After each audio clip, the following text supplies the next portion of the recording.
নমস্কাৰ, মই এতিয়া কেঁচা চাটনি ৰেচিপি আপোনালোকলৈ আগবঢ়াইছোঁ।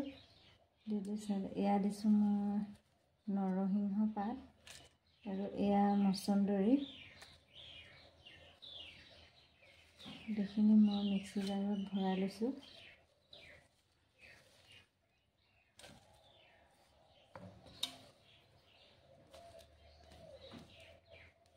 এয়া দিছোঁ মই কেইটামান জলকীয়া, এয়া অলপ আদা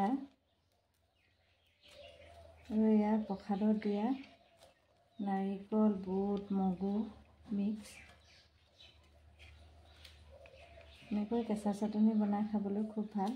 যিহেতু আমি ঘৰত পূজা পাতল পাতিলে যেতিয়া নিৰামিষ খাওঁ, তেতিয়া বইল শাকৰ লগত এই কেঁচা চাটনিখন মোৰ খুবেই প্ৰিয়, সেইবাবে আপোনালোকলৈ আগবঢ়ালোঁ। আৰু ইয়াতে দিম অলপ নিমখটো আপোনালোকৰ সোৱাদ অনুযায়ী দিব।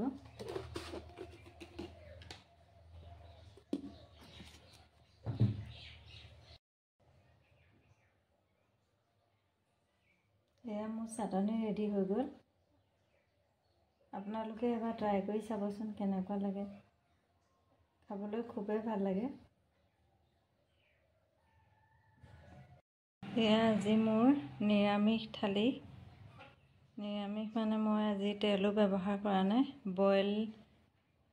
বইল দালি, মগু দালি, আলু, জিকা, বুট তেনেকৈ দি বনাইছোঁ। আৰু এয়া চাটনি, এয়া নেমু আৰু এয়া ভাত। এনেকৈ চিম্পুলকৈ খাই খুবেই ভাল লাগে। কেতিয়াবা কামৰ মাজত যেতিয়া ঘৰত কিবা কিবি অনুষ্ঠান থাকে, তেতিয়া আমাৰ বিভিন্ন ধৰণৰ বনাই থাকিবলৈ সময় নাথাকে, তেতিয়া এনেকৈ চিম্পুলকৈ খাব পাৰি আৰু স্বাস্থ্যৰ কাৰণেও বহুত ভাল। আজি ভিডিঅ'টো ইমানেই।